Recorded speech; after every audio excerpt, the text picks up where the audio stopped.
often talk about unfinished projects in a negative capacity, but let's flip the script on it. What if unfinished projects are proof that you're learning, growing, and moving on to the thing you're meant to build?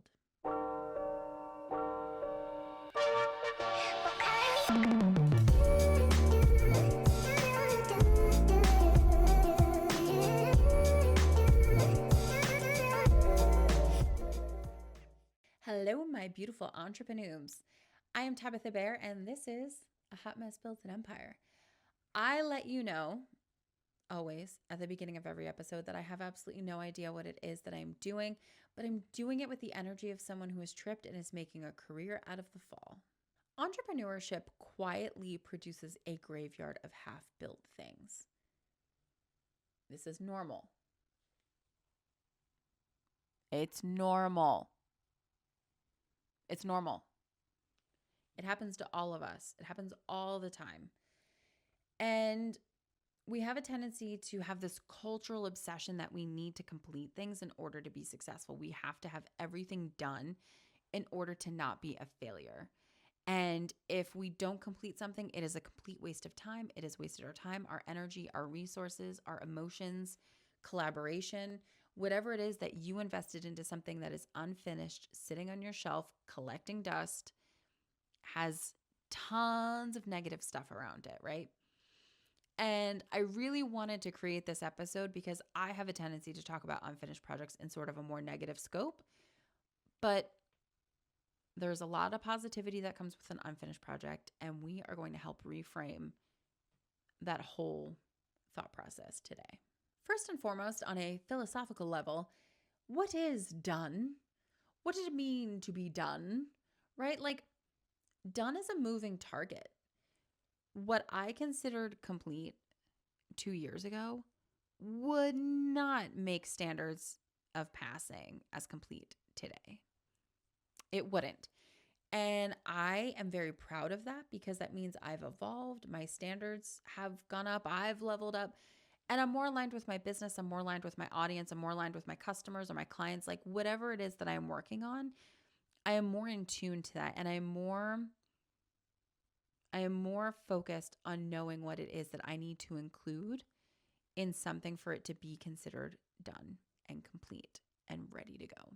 We're going to be going over a lot of things of what unfinished projects do for you throughout this episode. One of the things they do for you is they are skill builders. They help you create workflows. They help you learn how to do something in other programs that you don't normally use, such as like Adobe Illustrator, or you've never worked with Canva. Or for me, for instance, I'm always learning something in Premiere Pro every single day right now. And even if this YouTube series doesn't really go anywhere, and that's just me being realistic, not negative, even if this YouTube series isn't going anywhere, there is a lot I'm going to take away from this entire process, experiment, project, whatever you want to call it. There's a lot I'm going to take away from it and move it on to the next big thing for myself. Another big truth about unfinished things: your creativity does not exist solely for consumption. Whew, a little heavy. You are not a productivity machine. You are a human being, a creative human being first. Sometimes you're creating things for you, and that's okay, but you need to know that. You need to know that things are meant to be drafts for you. You need to know that things are meant to be proof of concept for you. Sometimes when I take like skill classes online, like through Coursera and stuff like that, there are tons of projects that I'm working on that are for me. Hey, I'm doing this because I'm learning how to use that. I'm doing this because I don't know how to create a workflow around that. So here we go. It's a practice. In my travel photographer days, I learned this real quick because there were times I would have moments with amazing light. I would take an amazing photo. I'd take a banger and it would be so Instagram worthy, or I'd have like this amazing video that I shot. So Instagram worthy. But I left it for me. And there were times I felt really guilty about that, but not every moment has to be shared. Some things can be private. Some things are meant to be private. And not like in a,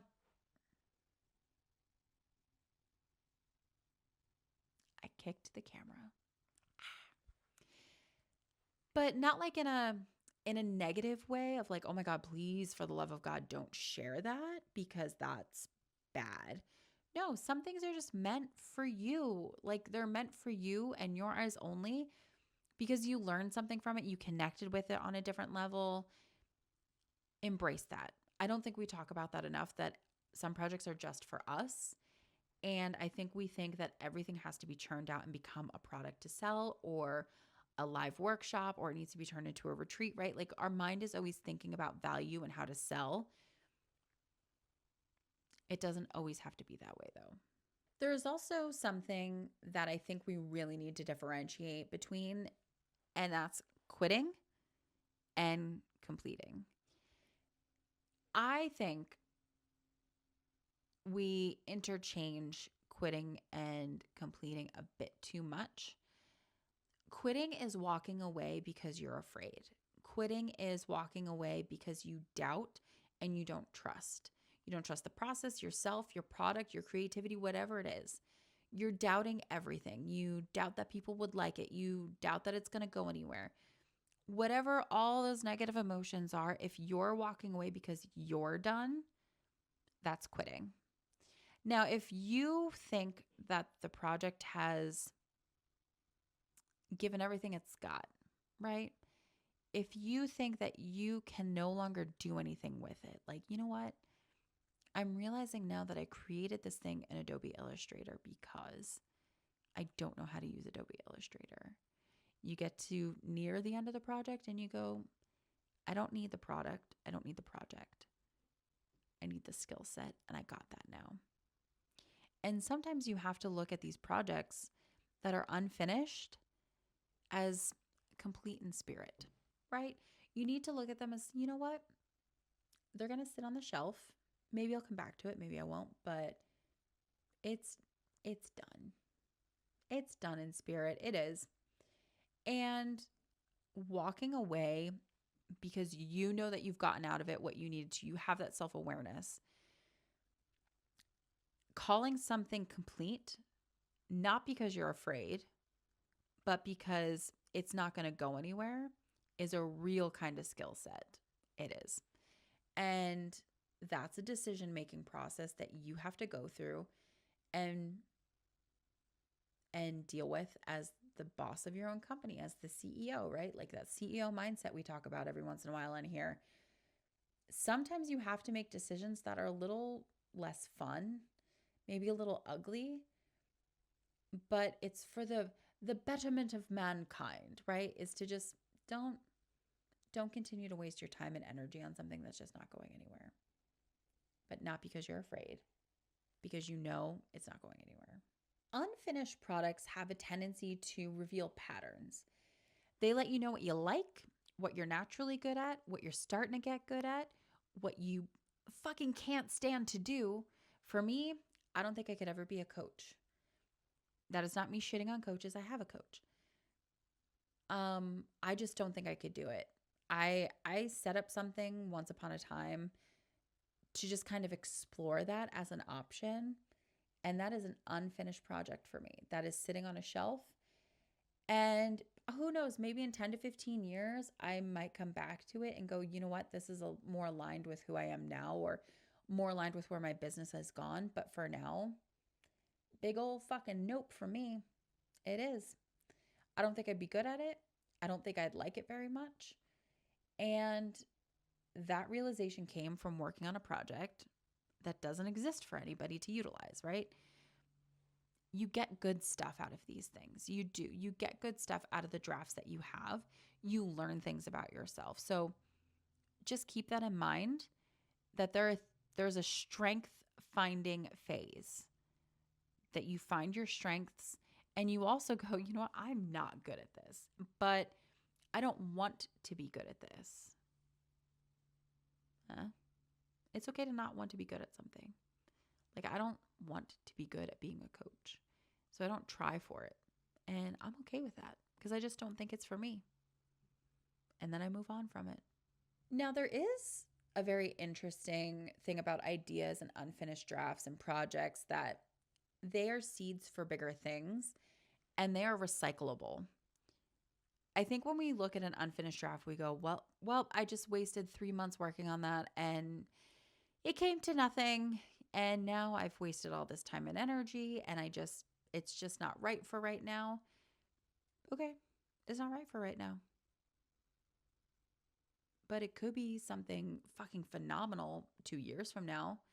So let those ideas kind of still exist on the shelf, right? Like they can collect dust, but grab yourself some pledge, dust them off, and utilize them, reuse them. Or maybe you realize that, you know what, this could be refined, this could be made into something better. And what that looks like, you don't know, but you end up recycling a lot of stuff. This next one is for anyone who is a fan of Michael Scott and or The Office. There is an episode where Michael declares bankruptcy. I love it. He just goes out into the bullpen of the office, declares bankruptcy like a lunatic, goes back into his office and starts cutting up his credit cards. And that's all he does. And he's like, you know what? I'm now bankrupt. I've declared it. It's done. And I believe we should have rituals like that for when we are done with projects. Because I think you give yourself closure and a differentiation between what is finished and what is not finished. And your brain loves closure. Creativity loves closure. Everything up here loves closure. So what does that look like? What does that ritual look like? I mean, it could be something as simple as you stand up from your desk, throw your arms out, declare into the wall that you are done with this project, and close the document with authority. Done, baby. Done. Moving on. I think closure is a kindness to your future self because you can definitely differentiate like, hey, I did the done ritual. That means this project is complete. That means this product is ready to go. That means this is ready for whatever. And your brain goes, yes, we've done the ritual. Let me free up more curiosity and creativity for the next best thing that's coming out there. And then anything that has not gone through the ritual of done, it's unfinished. It's unfinished. And that's okay. It hasn't gone through the ritual of done, but your brain can discern between the two and you can kind of free up space for more stuff. Ritual of done. Do it. I think there's a lot of shame that we put around unfinished projects and a lot of guilt we put around unfinished projects. And that's why I really wanted to do this episode. I think I said it before. I really wanted to do this episode because I have a tendency to talk about unfinished projects in more of a negative tone, but I'm more talking about focus and creativity and helping support yourself to finish projects. And I really wanted to reframe that unfinished is okay. Don't put any guilt or shame into it. Like, don't waste that shame and guilt on those projects. They're unfinished. That's okay. Take the lessons that you've learned from them, apply them to future things, and go, you know what? I learned how to do this in Adobe Illustrator because of this project. And now look at this. I'm teaching others how to use Adobe Illustrator, right? Like there are amazing things that you can take from unfinished projects sitting on your shelf. And maybe what you have to do is give them credit every once in a while. Like, hey, nothing came of that ebook I wrote, but a lot of things came from that ebook I didn't share, right? Like there's good stuff there. So reframe, rewire your brain not to be so negative about the unfinished stuff sitting there. Because when you let yourself get saturated with those negative emotions around unfinished projects, you're wasting thought process on it. They live rent free up here. They're taking up cognitive capacity. Don't do that to yourself. Everybody has unfinished projects. It's normal. Everybody has unfinished projects. Finished is not the only form of success. Learning counts, drafts count, What else counts? Practice counts. Walking away intentionally counts. It does. Those are successes. They are. And even if they're a different kind of success, they're a different outlook on what success could be for you and your business and your project and your skill set, embrace it. Not everything needs a bow on it. Sometimes projects just need acknowledgement, a little celebration, and a declaration that you are in fact done. Thank you so much for watching this video. Please like it, please subscribe, and let me know in the comments, what is an unfinished project that you have that you learned a lot from and it grew into something amazing down the line? Okay. Well, I guess we're done here.